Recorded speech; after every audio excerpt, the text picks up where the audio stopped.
Unfortunately, we have someone that is occupying the White House, and as far as I'm concerned, he is an enemy to the United States. Yes, Democrat Congresswoman Jasmine Crockett from the great state of Texas. Enemy, what'd she say, to the United States, is not enemy of the United States, so she must have gone to a Democrat-run public school. Not exactly literate is Jasmine Crockett, Democrat representative, Texas. They are the third world. The left is the third world. They deliver the third world everywhere they go. The left, they're not liberals, they're the left. And they do represent the third world. The Democrat Party is the third world in America, living among us. And a very good Tuesday to you, and we continue to be reachable at 888-630-9625. We've got Michael Piercy and I were talking this morning, going through the news. The Democrats planning on disrupting now. Some boycotting, some disrupting. None of them just being normal people. None of them can behave as adults might behave, elected representatives in the United States of America, members of the Senate and the House of Representatives. They're going to bring, who knows, buckets of gas and Zippo lighters to self-immolate during the Trump speech, perhaps maybe suicide vests. I certainly hope they put the Democrats through magnetometers on their way into the House chamber tonight. But many are planning on boycotting and not showing up. And now they're so angry, bitter, and dim-witted that they're yelling and pounding the table and saying, no, you've got to show up. You've got to show up to protest inside the chamber. Otherwise, self-immolate outside. They should have a big kind of a Jonestown self-immolation outside the Capitol, maybe on the east steps of the Capitol, just across from where I think it was the first Democrat to self-immolate at the Supreme Court on Earth Day. And now in Massachusetts, because they're anti-pollution or something, they set on fire 7 different charging stations for Tesla automobiles, electric automobiles. They're burning them, the Democrats are. It's what they do. When they're not burning churches and things, which they like to do as well, with little girls inside. They like to do that too. Axios, the left-wingers at Axios have scoop. This is their headline. Scoop, : oh, they love their colons. Some Dems plot to disrupt Trump speech to Congress. Plot, that makes it a conspiracy, right? And a violation of the RICO statutes. And disrupt, this is an official government proceeding. Now, who did they want to put in prison? This is, Five Alarm, the New York congressman. He's no longer in there, right? Huh? Oh, yeah, Jamal Bowman, the Five Alarm Jamal. Yeah, and we had talked about charging him, but they wanted to charge all of the January 6th people with disrupting an official proceeding of the U.S. government, in the Congress in this case. And if the Democrats go into the Congress and they disrupt, I think they should probably be imprisoned for 10 to 20 years in a gulag of some kind, because that's what they would do to their political enemies. They should just get out the bullwhips, the old Democrat Party bullwhips, and see what we can do with that. So the scoop, : some Dems plot to disrupt Trump's speech to Congress. This is their plan. Democratic lawmakers are discussing. That means they're plotting, and that's what the headline says, plotting. So it's a conspiracy to disrupt official government proceedings, and therefore, if you got 22 years, like, Proud Boy Enrique Tarrio got, he wasn't even in Washington on January 6th, and they gave him 22 years in a penitentiary for disrupting an official government proceeding. Now the Democrat members of Congress are going to be the ones to disrupt the official government proceeding. And it's going to have to be 22 years in prison for every one of them. They set the standard. Democratic lawmakers members of Congress are discussing, plotting, conspiring a litany of options to protest at President Trump's speech to Congress on Tuesday, including through outright disruption of the speech.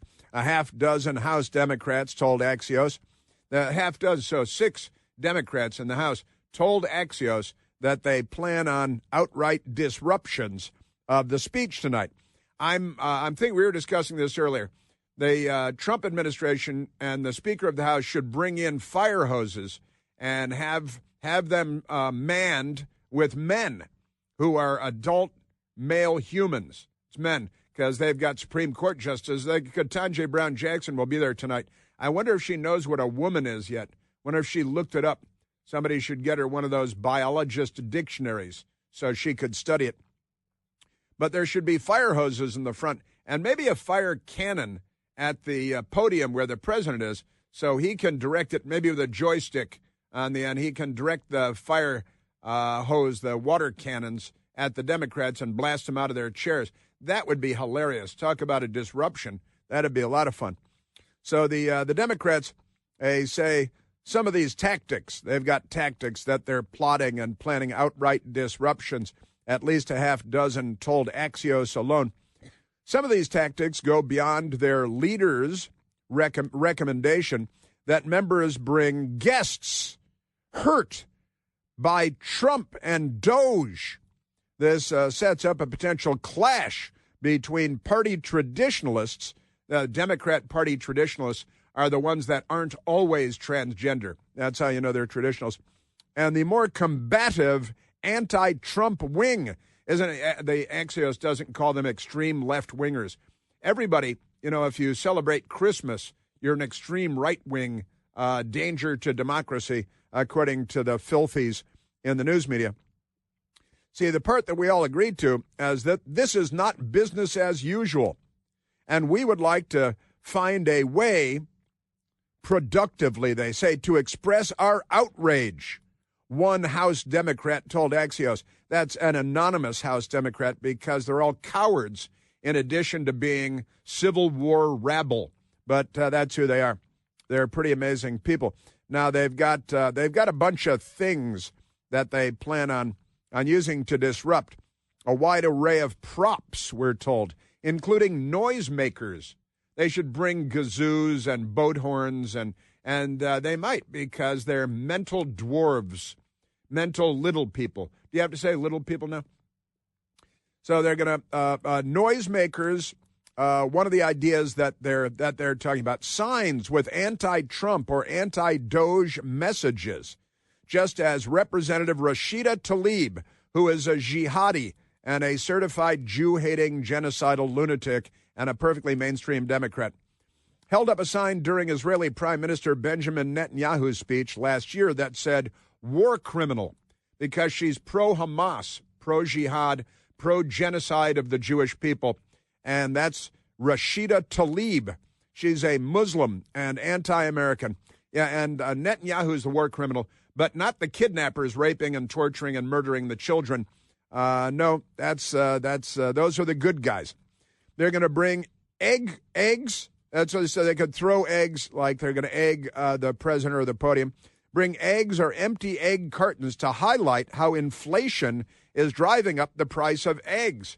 The price of eggs skyrocketed under Joe Biden, and he murdered with his own teeth more than 100 million chickens in the United States, the biggest geek in history. He bit more chicken heads off than any circus act ever. But he didn't really bite their heads off. But they did kill more than 100 million chickens. And because of the the bird flu. And that caused the price of eggs to skyrocket under Joe Biden. The Trump administration inherited that, and now the news media wants to blame Trump. Oh, look, the price of eggs is high. The price of eggs was high when he took the oath of office January 20th. But the news media has erased that from what's left of their memories. Amazing stuff. So they're talking about, they've got all this crazy stuff, and they're going to bring eggs or empty egg cartons. They're going to bring noisemakers, boat horns and kazoos and whatever they're going to bring. They're going to flatulate loudly, and empty egg cartons. They're going to bring pocket constitutions. Well, that would be a normal thing to have with you if you're a member of Congress. Hand clappers, red cards, and various other props have also been discussed, according to multiple sources who are dating somebody at Politico. Isn't that amazing? And if President Trump, and this is one of the things that I think I want to share with the Trump administration, criticism, this is they're hearing from members that colleagues may walk out of the chamber when Trump says any specific lines that they find objectionable. For example, if President Trump talks about transgender children, because the Democrat Party, make no mistake, is the party of child genital mutilation and child sex abuse, right? But they say, and this is Axios, left-wing in bed with the Democrat Party, not journalists, just propagandists, that their colleagues going to walk out of the chamber if Trump says anything about transgender kids, because Democrats love stealing trophies from girls and sporting events and scholarships from girls and women that work hard their whole lives. And the Democrats are all transgender now and child genital mutilators, which is one of their big things. So criticism of transgender kids, it wouldn't be criticism of transgender kids, but that's the way the mentally ill Democrat, sexual deviant, gender dysphoric Democrat Party would view it, of course. It would be a criticism of child genital mutilation by Democrat Party adults. That's the thing that we're talking about there, I'm telling you. And so if they'd all walk out, and Michael and I were talking about this morning, if they're going to walk out when President Trump talks about the Democrats' child gender abuse and child sexual abuse, then I got to say, when the president takes the podium, he should immediately start talking about the Democrats' tendency to abuse the genitals of children to get them all to walk out in the first paragraph. You know, if they're telegraphing what will make them walk out of the chamber, then go ahead and use those lines in the first paragraph. And when they go start stamping their feet in women's pumps, is that what they call them, spiked heels? Because they're all going to be trannies, right? This is pretty amazing.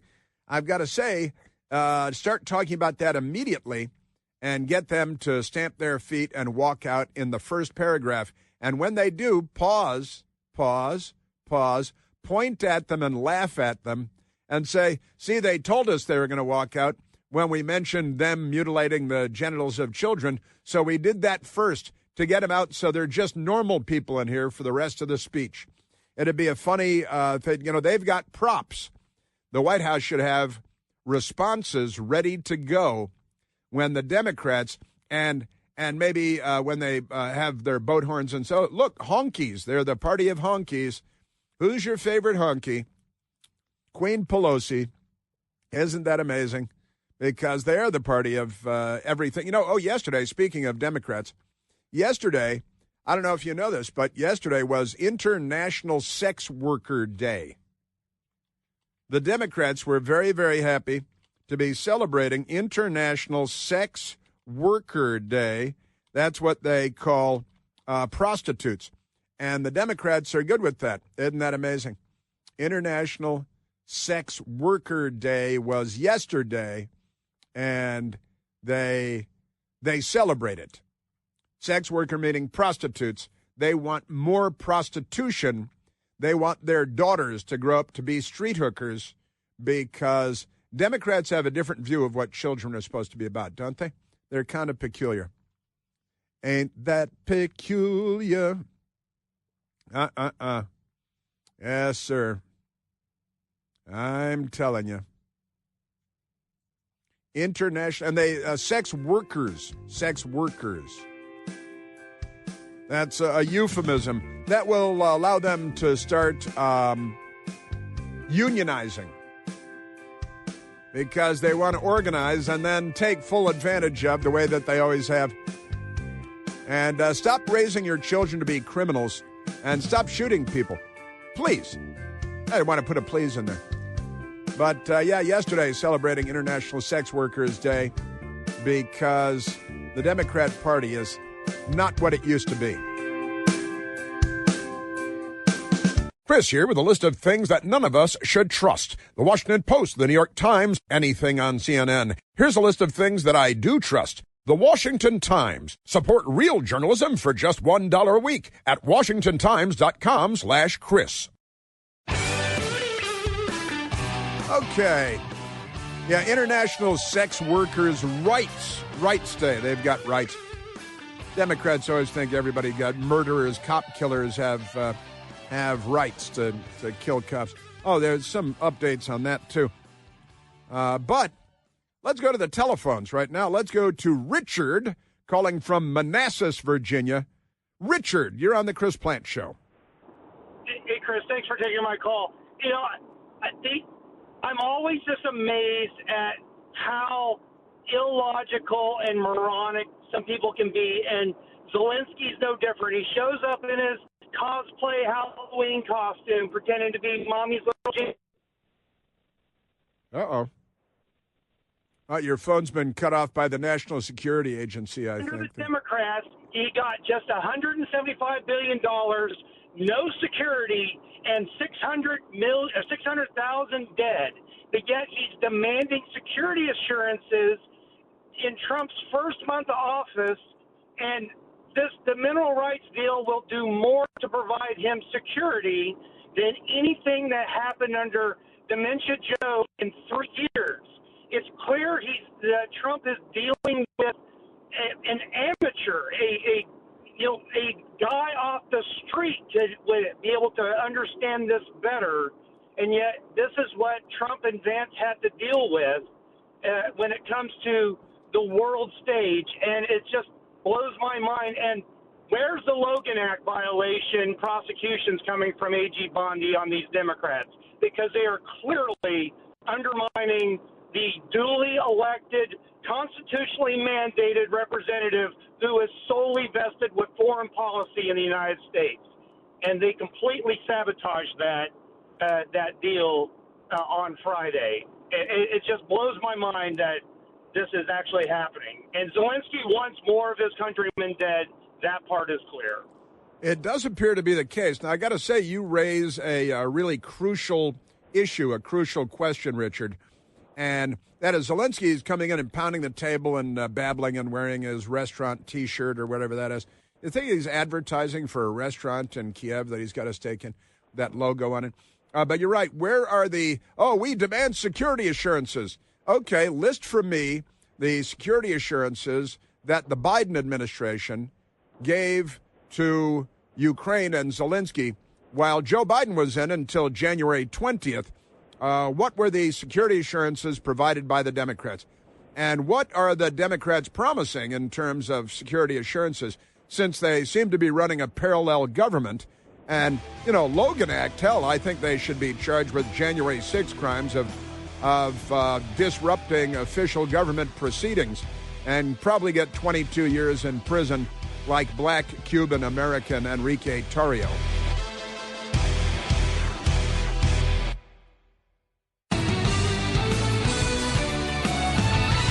Okay. Very busy world, not just in Calcutta, where they started the International Sex Workers' Rights Day. 50,000 sex workers there. I didn't know that many Democrats went to Calcutta, but as there are some things I just don't know yet. Remarkable times, to be sure.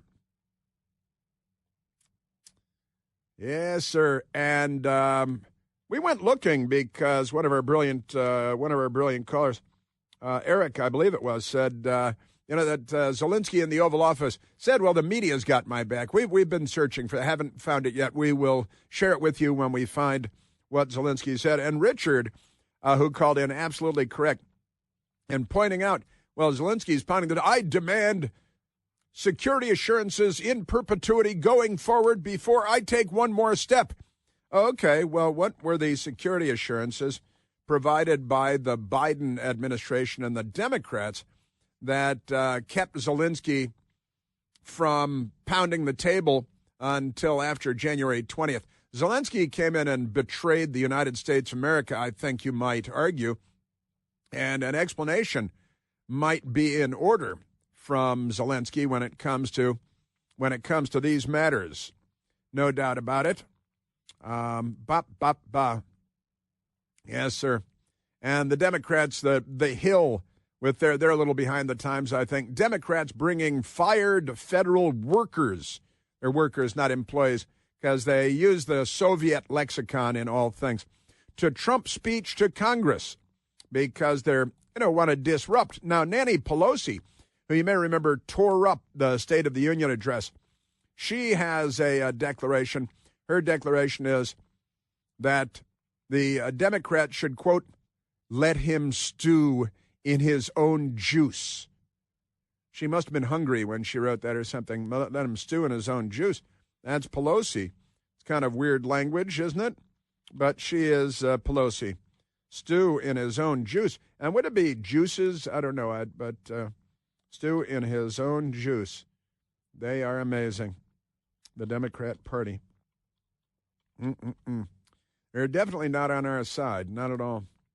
But that's Pelosi's take on this during congressional address. But they're going to disrupt and bring horns and noisemakers and signs, and they're going to walk out if you say that you shouldn't engage in child genital mutilation, a practice for which the United States has a long tradition of condemning third world countries. But now the Democrats have adopted that here in the United States, and it's because there's something wrong with them, terribly wrong with them sexually. The former Speaker of the House, Nancy Pelosi, gave some advice to Democrats ahead of President Donald Trump's Tuesday address to both chambers of Congress. Quote, let him stew in his own juice. It's kind of a Marie Antoinette little phrase from her. Any demonstration of disagreement, whether it's visual or whatever, just let him stew in his own juice, Pelosi told the Washington Post, because they're all in this together, Don't be any grist for the mill to say this was inappropriate, says the woman who tore up while Speaker of the House, who tore up the presidential address, the State of the Union address, in front of the world, like the third world banana boat. How much is she worth? Like $350 million. And all of her adult lifetime, she's earned a congressional salary, hundreds of millions of dollars. Her husband had the greatest stock tips in the history of the world. And all of that is completely kosher with the New York Times and CNN. It's just fine. Wonderful stuff. President Trump set to deliver the address before both chambers of Congress at 9 p.m. Eastern Standard Time on Tuesday. Speaking of which, this weekend is daylight saving time again, where we spring forward. So on Sunday evening, the sun will go down after 7 p.m. Hopefully it'll be nice enough to sit at a patio somewhere and have a cool beverage and act like normal people for a little while, which the Democrats are making harder and harder, aren't they? These people. All right, let's go to some audio, which we haven't done much of a job of yet. Let's go to President Trump. President Trump never stops the press availabilities.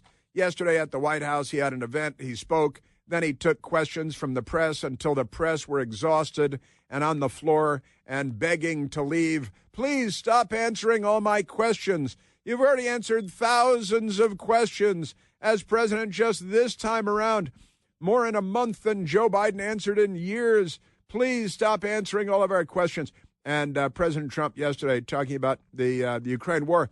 And I've got to say, somebody should be asking Zelensky why he doesn't want a ceasefire now. Why don't you want a ceasefire now? President Trump is pushing hard. He announced yesterday that we're cutting off aid, pausing aid to Ukraine until Zelensky comes back and says, oh, I want a peace deal. I want a ceasefire.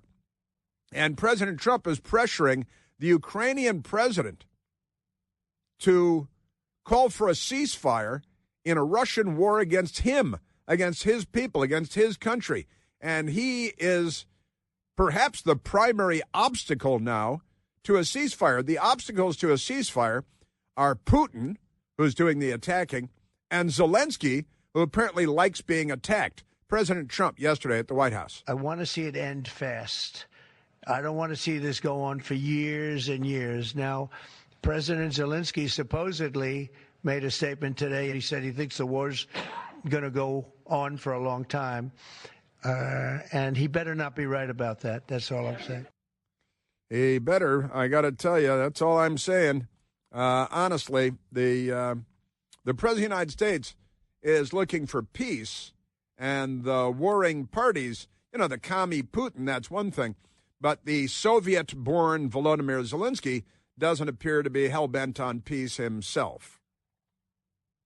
Now, that's pretty ridiculous stuff, I've got to say. J.D. Vance, Vice President of the United States, was on Sean Hannity's program last night, and Sean Hannity on the Fox News Channel, and Sean Hannity asked him about that moment in the Oval Office last Friday with Zelensky, and it did seem pretty obvious that J.D. Vance had kind of lost his temper a little bit with Zelensky and his behavior in the Oval Office. What I noticed is that for the first 25, 30 or so minutes, he tried to sort of bend over backwards to be gracious and kind to Zelensky, even when Zelensky was kind of needling him, even when Zelensky was saying things that I thought were untrue. The president just tried to be diplomatic, right? I think that's his natural instinct in that situation. And then when it really went off the rails, of course, is when I asked, or you had a Polish journalist who asked a question, the president answered it, and then I answered it. And then something about my answer just really set Zelensky off. So then he came at me. So you're blaming yourself. And then I went back at him. Then I went back at him, and it's true. And look, and he's being lighthearted about it, and he did. I'd never seen him. I was talking to somebody at Newsmax about this yesterday. I had never seen J.D. Vance become irritated before Friday in the Oval Office with Democrats disrupting his events. And he smiles his way through everything. But he did finally become irritated during the Oval Office meeting with Zelensky on Friday. And Vice President Vance said, listen, Zelensky was misbehaving, and what was I trying to do? What I tried to do originally was actually try to diffuse the situation a little bit, because I'm like, we're having this meeting. Obviously, there are 100 television cameras here. Let's try to have this conversation in private. And then the president, as we kept on going back and forth, I tried again to say, well, maybe we should have this conversation in private. And the president was like, nope, actually, I don't want to have it in private anymore. I want to have this actual conversation in public for the American people to see. Exactly. Who doesn't know that? That's pretty good stuff, I've got to say. And I love the fact that he is well-spoken, comfortable in his own skin, good on his feet. And, I don't know, I'm thinking about the former Speaker of the House who, shouldn't have had the title Speaker because he's so bad at speaking. But J.D. Vance on the Sean Hannity program last night. We need to bring this thing to a peaceful settlement. The president was trying to do that. He'll continue to try to do that, but you've got to have two to tango. You've got to have a negotiating partner in the Ukrainians who recognize that, of course they have their views, and of course they're not always going to agree with us, but they've got to participate in the conversation. They weren't willing to do that on Friday, so the president said, send him home. So the president said, send him home. And that's right. You're not, look, the president of the United States wants peace. He wants to bring an end to the war. And if the president of Ukraine doesn't want to bring an end to the war, and obviously the first step toward bringing an end to the war is a ceasefire. That's how you bring an end to war. Without a ceasefire, there is no end to war. President Trump is driving the train on that. Isn't that amazing? Man, oh man. I got to tell you. Yes, sir. Now, you have this Brian Seltzer water. The Humpty Dumpty of CNN, their fake media person who didn't they fire and cancel his show? Then they hired him back not too long later because they realized that they're so awful that they might as well just hire him back. Isn't that amazing? And he last week was talking about the terrible, horrible Trump voters. He's not a Trump voter, Seltzerwater, of course, on CNN. And they're awful people and bad things are coming. Explicit, at least it's pretty obvious what's happening. Some of this, I fear, is about illiteracy on the part of the voters, not knowing, for example, about the spending that's going to Ukraine that's actually funding American technology, right, funding American manufacturing plants. And by the time you do learn those facts, it's too late. Yeah, and hey, wait a minute. So all the money we're sending Ukraine is coming back here and fueling the military-industrial complex. And again, General Michael Flynn, former director of the Defense Intelligence Agency and three-star general and national security advisor, was ambushed and set up by a corrupt FBI under the corrupt James Comey, who is a criminal as far as I'm concerned, and the Justice Department under the Democrats. The ambush of General Flynn to knock him down and take him off the field because they're sinister, dangerous people. And I got to, if we had a news media, I wonder what they would do with their time. Maybe the New York Times should be looking at money flowing into James Comey's coffers and the Biden family coffers, which they didn't do. Maybe they should be looking at where the tens of billions, hundreds of billions to Ukraine, where's that money going? General Flynn saying Ukraine has become nothing but a giant money laundering operation. And who do you think is running that money laundering operation? I've been saying for a long time, Ukraine is one big money laundering operation. One big money laundering operation, hundreds of billions of dollars. And how's that war going? Well, it's ongoing, which for some, the military-industrial complex warmongers, is the goal.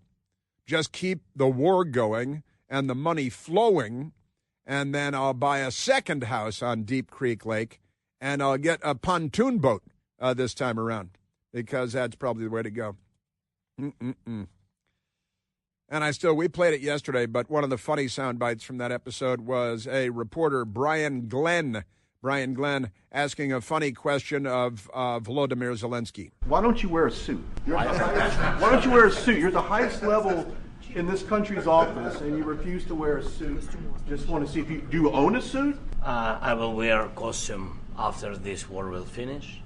Now, in Ukraine, they're selling T-shirts. I'm not making this up. With that line on it, and they say they're raising money by selling T-shirts with that, and I'll wear a suit with a costume when the war ends. He's not going to, and they're selling T-shirts with that saying on it, which is not very clever, not ingenious, not really smart at all. It's kind of an amazing thing that they're selling T-shirts with that lame saying on it. Amazing stuff. And it's making the news, too. The Independent out of the United Kingdom, Ukrainian government sells T-shirts with viral Zelensky quote from disastrous Trump meeting. Yeah, he created the disaster. He is 100% responsible for the disaster. Ukrainian wartime president has refused to don formal suits during all domestic and international outreaches in solidarity with thousands of Ukrainian troops. Really, are they wearing black T-shirts from restaurants? Because that's kind of weird. So the Ukrainian government is gifting 100 T-shirts printed with a quote from President Volodymyr Zelensky's comments in the Oval Office during his recent disastrous meeting with U.S. President Donald Trump. And they think this is great. They say, these are historic words, quote, "I'll wear the costume when this war is over." I'll wear the costume when this war is over. And the T-shirts are selling for $24 American. They say that, more toward armored medical evacuation vehicles for Ukrainian soldiers fighting the war on the front line. What are $180 billion not enough for that? I mean, what's the population of your country again?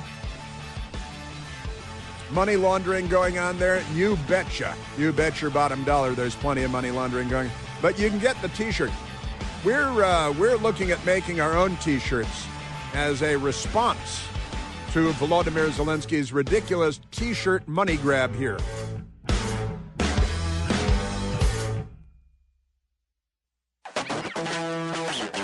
Now, the good people at the National Review magazine have a story today. New York City Theater received over $500,000 in FEMA funds while promoting anti-racist and queer shows. Anti-racist and queer shows with FEMA money. Now, I seem to remember that in North Carolina, FEMA officials were told not to go to houses with Trump signs in front or cars with Trump stickers on the cars, right? The executive order, amazing stuff, your Democrat Party. But at the same time, $500,000 of our tax dollars going to the Public Theater in New York City. That's what it's called, very communistic. The Public Theater in New York City received more than $500,000 in federal funds from the Federal Emergency Management Agency, all while promoting DEI and gender ideology. Well, naturally, a playbill from a show last year, Gets, shows FEMA as one of the theater's top financial contributors. The Public Theater tells National Review the funds were received under the Major Disaster Declaration that was issued for the state of New York in response to COVID-19, which covered a period from January 2020 to May 2023. Under the declaration, the public was deemed eligible for public assistance. The Public Theater was deemed eligible for public assistance as non-critical but essential private nonprofit. The theater said they're non-critical but essential. That's nonsensical, right? Essential public private nonprofit. Now, what the hell are you talking about? New York's the theaters took a particularly hard hit under COVID restrictions. All right, so FEMA money, huh? Right? And then they've got their left-wing radical anti-racists, and they've got that because they're funding. They take our money and they fund left-wing ideological indoctrination, brainwashing efforts.